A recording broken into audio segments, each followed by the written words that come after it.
নমস্কার বন্ধুরা, আর একটা নতুন ভিডিওতে আপনাদের সবাইকে জানাই স্বাগত। আজকে আমি সম্পূর্ণ নিরামিষ একটা মানকচুর রসার রেসিপি শেয়ার করব। আশা করছি রেসিপিটা আপনাদের প্রত্যেকেরই খুব ভালো লাগবে। রেসিপিটা প্রথম থেকে শেষ পর্যন্ত দেখার অনুরোধ রইল। আসুন দেখে নেওয়া যাক তাহলে আজকের রেসিপিটা। এই রেসিপিটা তৈরি করার জন্য এখানে আমি একটা বড় সাইজের মানকচু নিয়েছি। তবে এত বড় কচুটা আমি আজকে রান্না করব না, এখান থেকে যেটুকু আমার লাগবে ওটুকু নিয়ে বাকিটা আমি রেখে দেবো, আরেকদিন রান্না করা যাবে। রেসিপিটা তৈরি করার জন্য মানকচুটা আমি ভালো করে খোসা ছাড়িয়ে নিয়ে এইরকম ছোট ছোট কিউব করে কেটে নিয়েছি। আপনারা নিজেদের পছন্দ মতন কেটে নিতে পারেন। কচুটা কেটে আমি খুব ভালো করে জল দিয়ে 3-4 বার পরিষ্কার করে ধুয়ে নিয়েছি।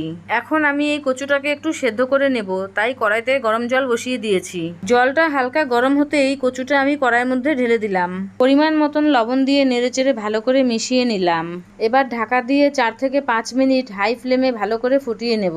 কচুটা একদমই টাটকা, তাই 5 মিনিট ফোটাতেই প্রায় সেদ্ধ হয়ে গেছে, আর বেশি সেদ্ধ করা যাবে না। দেখুন বন্ধুরা, কচুটা 5 মিনিট ফোটাতেই কত সুন্দর সেদ্ধ হয়ে গেছে। এবার আমি একটা পাত্রে কচুগুলোকে নামিয়ে নেব।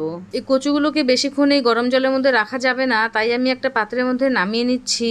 বেশি সময় ধরে গরম জলের মধ্যে থাকলে কচুটা একদম গলে যাবে। সেদ্ধ করা কচুটাকে তুলে আমি একপাশে রেখে দিলাম। এবারে আমি একটা মশলা বেটে নিয়েছি আদা, জিরা, ধনিয়া, 5-6টা কাঁচা লঙ্কা আর 3-4টা শুকনো লঙ্কা। এবার এগুলোকে আমি একটু জল দিয়ে ভালো করে বেটে নিব।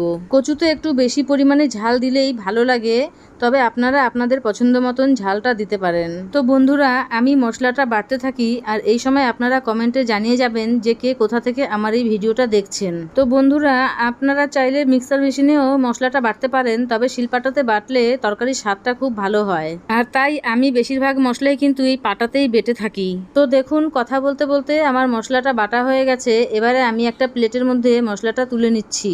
এবার রেসিপিটা তৈরি করার জন্য গ্যাসে একটা কড়াই বসিয়ে পরিমাণ মতন সরষের তেল দিয়ে দিলাম। আমি রান্নাটা সরষের তেলেই করছি, চাইলে আপনারা সাদা তেলেও করতে পারেন। তেল গরম হলে তেলে অল্প হলুদ দিয়ে দিলাম একটা মাঝারি সাইজের টুকরো টুকরো করে কেটে রাখা আলু। আর আলুটা আপনারা না চাইলে নাও দিতে পারেন। আলুটা আমি খুব ভালো করে লাল লাল করে ভেজে নিব। কচুটা তো আমার সেদ্ধ করাই আছে, তাই আলুটাকেও আমাকে 80% পর্যন্ত সেদ্ধ করে নিতে হবে। তো দেখুন বন্ধুরা, আলুটা মোটামুটি লাল করে ভাজা হয়ে গেছে আর 80% সেদ্ধ হয়ে গেছে। এবারে আমি একটা পাত্রে তুলে নিচ্ছি।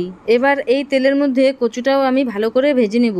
আমি আলু আর কচুটা আলাদা আলাদা ভাবে ভেজে নিয়েছি, আপনারা চাইলে একসাথেও ভেজে নিতে পারেন। কচুটাও আমার মোটামুটি লাল করে ভাজা হয়ে গেছে। এবার আমি একটা পাত্রে তুলে নিচ্ছি। কচুটা তুলে নেওয়ার পরে কড়াইতে আবারও পরিমাণ মতন সরষের তেল দিয়ে দিলাম। তেলটা খুব ভালো করে গরম করে নিয়ে ফোড়নে দিয়ে দিলাম একটা শুকনা লঙ্কা, আর দিলাম অল্প একটু গোটা জিরা আর একটা তেজপাতা। এবার ফোড়নটাকে খুব ভালো করে নেড়েচেড়ে ভেজে নিতে হবে। ফোড়নটা ভাজা হয়ে গেলে আগে থেকে যে মশলাটা আমি বেটে রেখেছিলাম সেই মশলাটা এখানে দিয়ে দিলাম। আর একটা বড় সাইজের টমেটো আমি গ্রেট করে রেখেছিলাম, সেটাও আমি এখানে দিয়ে দিলাম। এবার মশলাটাকে খুব ভালো করে নেড়েচেড়ে একটু ভালো করে ভেজে নিতে হবে। মশলাটা মোটামুটি ভাজা হয়ে গেছে। এবার এর মধ্যে দিয়ে দিচ্ছি পরিমাণ মতন লবণ। এরপরে দিয়ে দিলাম 1 চামচ হলুদ গুঁড়ো আর দিলাম 1 চামচ লঙ্কার গুঁড়ো। এবারে সবগুলো উপকরণকে খুব ভালো করে নেড়েচেড়ে ভেজে নিতে হবে। আর লবণটা অবশ্যই বুঝে দিতে হবে, কারণ কচু সেদ্ধ করার সময়ও আমি লবণ দিয়েছিলাম। এই সমস্ত কিছুকে নেড়েচেড়ে মিশিয়ে নিয়ে বেশ কিছুক্ষণ সময় ধরে কষিয়ে নিয়েছি মশলাটা। মশলা খুব সুন্দর করে কষিয়ে নিতে হবে। মশলা যত ভালো করে কষিয়ে নেওয়া হবে, রান্নার স্বাদও কিন্তু ততটাই ভালো হবে। এখন এর মধ্যে আগে থেকে ভেজে রাখা আলু আর কচু দিয়ে খুব ভালো করে নেড়েচেড়ে মিশিয়ে নিচ্ছি।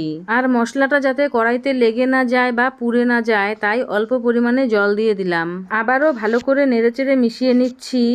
এবার একটু ঢাকা দিয়ে লো ফ্লেমে সবজিটা কষিয়ে নিতে হবে, তাহলে রান্নার স্বাদটা কিন্তু খুব ভালো আসবে। 2-3 মিনিট ঢাকা দেওয়ার পর ঢাকাটা খুলে নিয়ে আবারও খুব ভালো করে নেড়েচেড়ে কষিয়ে নিলাম।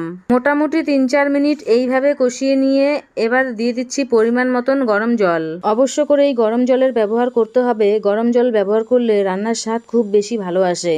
আর একবার খুব ভালো করে মিশিয়ে নিয়ে গ্যাসের ফ্লেমটা মিডিয়ামে রেখে ঢাকা দিয়ে 4 থেকে 5 মিনিট সময় ধরে রান্না করে নিয়েছি। এবার ঢাকাটা খুলে নিয়ে একবার নেড়ে মিশিয়ে নিচ্ছি। আর দেখুন, কচুগুলো কিন্তু খুব সুন্দর সেদ্ধ হয়ে গেছে। বন্ধুরা, দেখতেই পাচ্ছেন কচুর তরকারিটা কতটা লোভনীয় হয়েছে। এবারে আমি এর মধ্যে দিয়ে দিচ্ছি অল্প একটু গরম মশলা আর দিয়ে দিচ্ছি হাফ চামচ ঘি।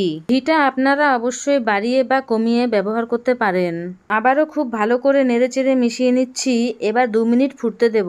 এবারে দিয়ে দিচ্ছি অল্প একটু চিনি। এইটুকু চিনি দিলে পরে তরকারিতে কোনো মিষ্টি ভাব আসবে না, কিন্তু তরকারির স্বাদটা খুব ভালো হবে। আমার রান্নাটা পুরোপুরি কমপ্লিট হয়ে গেছে। এইভাবে মানকচু রান্না করলে একটুও গলা চুলকাবে না। এবার গ্যাস বন্ধ করে আমি একটা পাত্রে নামিয়ে নিচ্ছি।